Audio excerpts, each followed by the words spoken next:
Hello la team, je suis Mélissa, maquilleuse professionnelle et fondatrice de la FMR Makeup Academy. Au moment où j'enregistre ce podcast, j'ai lancé l'Instagram de mon projet FMR Makeup Academy il y a seulement 2 semaines et déjà, le sujet qui est le plus revenu dans vos demandes, c'est le sujet des tarifs. Comment les fixer ou quel tarif me conseillerais-tu pour telle ou telle prestation ?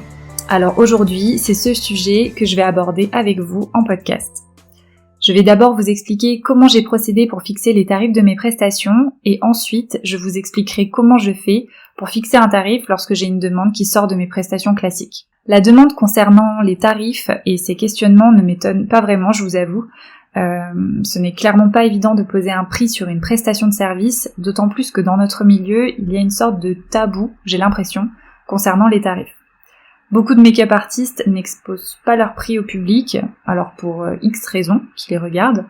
Alors, comment savoir quel prix fixer ? Et surtout, ce que j'entends dans cette question, c'est quel est le prix le plus juste pour mes clientes, pour qu'elles puissent s'offrir mes services, et quel prix est le plus juste pour moi, pour que je puisse vivre de mon métier. Je vais vous partager ma vision des choses et la manière dont je m'y suis prise, et bien sûr, c'est juste un partage d'expérience sans aucune prétention. Je ne suis clairement pas une pro du business plan, je fonctionne clairement plus à l'intuition et à la logique, du moins la mienne.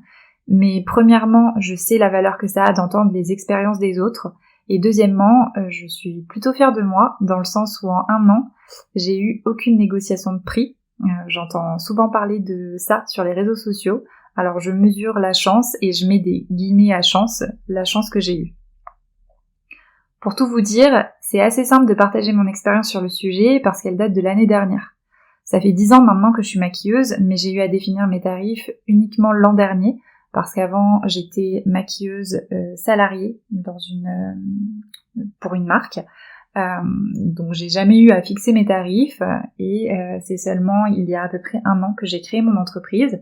Donc j'ai dû définir mes prestations et le prix de mes prestations toute seule comme une grande. Donc voilà comment j'ai procédé. Avant de définir mes tarifs, je me suis assurée d'être au clair avec mon branding ou avec mon positionnement en termes de standing, si on peut dire. Si cette notion n'est pas claire pour vous, dites-le moi, je ferai un contenu sur le sujet. Ensuite, j'ai fait des recherches sur les professionnels de ma région. C'est assez compliqué parce que, comme je vous le disais, peu de professionnels affichent leurs tarifs, mais du peu que j'ai trouvé, c'était souvent plus sur leur site internet, très très rarement, franchement, j'ai même pas le souvenir, sur Instagram, et du coup j'ai comparé leurs services avec ce que moi je voulais partager. Ensuite, j'ai défini mes offres de prestations, le timing que ça allait me prendre, et j'ai ajusté en fonction de ce qui se faisait déjà. Très concrètement, de par mon expérience et grâce au retour de mes clientes, celles que j'avais en boutique, j'estime avoir un bon niveau technique. J'ai maquillé sur des shootings pour la Fashion Week et beaucoup en clientèle. Mon positionnement de base visait une cliente haut de gamme tout en restant accessible. Je vous explique tout ça pour que vous puissiez visualiser et comprendre comment j'ai défini mon prix, parce que je vais vous en parler très clairement.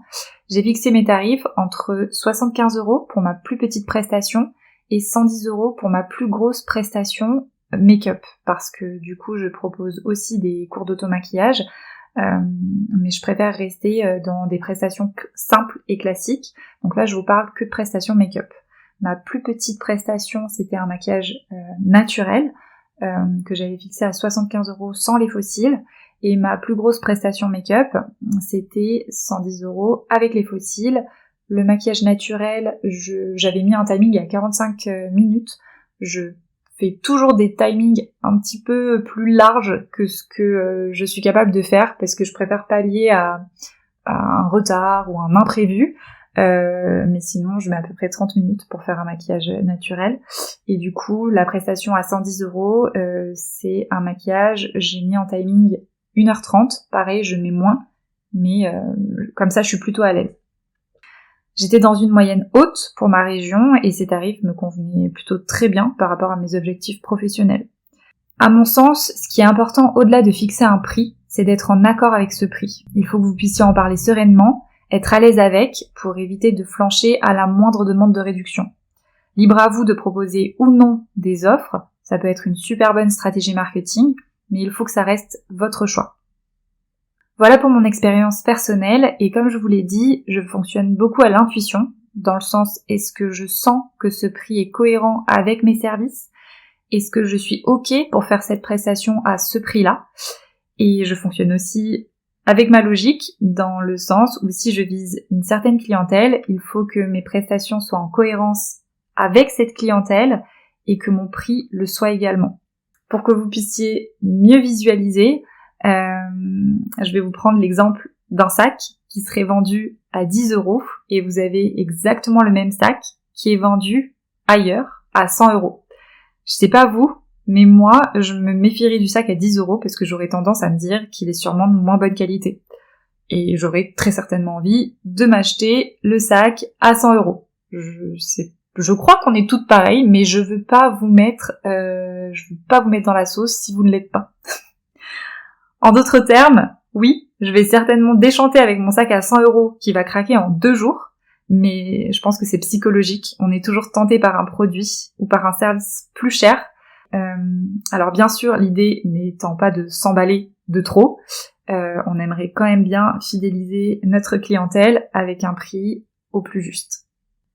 Dernier point à prendre en compte pour fixer vos tarifs, point très concret et très important, je vous avertis, c'est clairement moins fun, mais un peu de sérieux, c'est très utile aussi. Il faut que vous puissiez définir le salaire dont vous avez besoin pour vivre. Admettons, il vous faut 1300 €. En tant qu'auto-entrepreneur, vous reversez 22,2% de votre CA à l'URSSAF. Ça pique, oui, je sais, c'est comme ça, on n'a pas le choix. Vous prenez 1300 €, vous ajoutez 22,2%, donc 1300 plus 22,2%, ça fait 1588,60 €. Il faut donc que vous puissiez gagner par mois 1588,60 €. Admettons que vous choisissiez de fixer votre plus petite presta à 60 €. 1588,60 € divisé par 60 €, ça vous donne le nombre de clientes que vous devez avoir en un mois. Donc là, le résultat c'est 26,4, donc on va dire 27. Il faut que vous ayez au minimum 27 clientes par mois qui prennent une prestation à 60 €.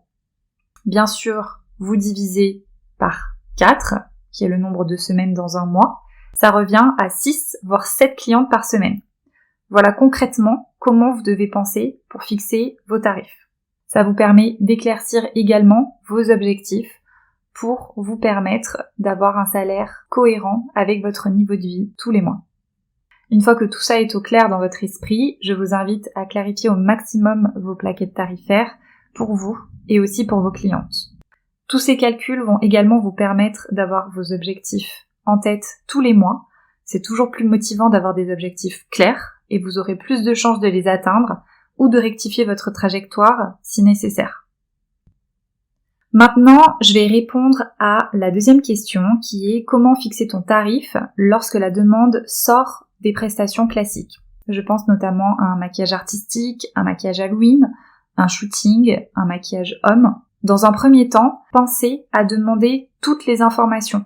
Le lieu où vous allez devoir vous déplacer, le temps de présence, le travail exact si on ne vous l'a pas expliqué, demandez des photos, le nombre de personnes à maquiller, etc.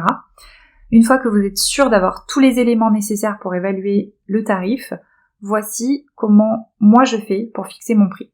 Déjà, évaluez votre temps de présence. Combien de temps vous allez devoir être présente pour le travail demandé, si vous devez rester pour les retouches, s'il y a un ou plusieurs changements make-up. Admettons, vous mettez 1 heure pour un maquillage que vous facturez habituellement 100 €. Si vous estimez que le maquillage nécessite 2 heures de travail, votre tarif peut être aux alentours des 200 €. Si le travail est très léger comme un maquillage homme, mais qu'on vous demande d'être présent ou présente pendant par exemple 3 heures, votre tarif peut être aux environs de 250 €. Tout ça, c'est des exemples, c'est vraiment à adapter par rapport à vos tarifs. Ensuite, et ça c'est plus un conseil que je vous donne, moi c'est comme ça que je procède, ce qu'il faut savoir c'est que souvent dans notre milieu professionnel, lorsque l'on nous démarche sur un projet, le budget make-up est déjà défini. La question à se poser, c'est est-ce que ce projet est intéressant pour mon expérience? Est-ce que ça va être intéressant par rapport à la visibilité, par rapport aux contacts, par rapport aux rencontres que je vais pouvoir faire lors de ce projet?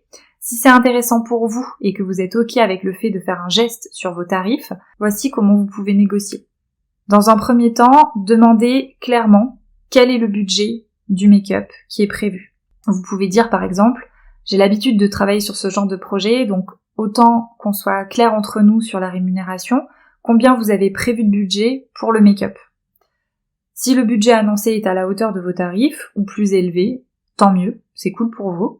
Si le budget annoncé est bien inférieur à vos tarifs et que le projet vous intéresse vraiment, vous pouvez dire quelque chose du genre « c'est bien en dessous de mes tarifs habituels, pour ce travail », et là vous détaillez l'ensemble de ce qui vous est demandé. Pour ce travail, vous mettez les détails « je prends tant » et vous donnez votre prix. Mais le projet m'intéresse, donc je veux bien faire un geste et je vous propose, et là vous proposez votre tarif avec la réduction que vous êtes prête ou prêt à faire. Et vous dites clairement, je fais un effort si vous en faites un aussi de votre côté, et si c'est OK pour vous, c'est bon pour moi. Le fait de poser des limites et d'avoir ce discours très clair avec les professionnels qui vous démarchent, ça permet d'asseoir votre professionnalisme et aussi de respecter votre travail et votre temps. Après, à voir où se situent vos limites.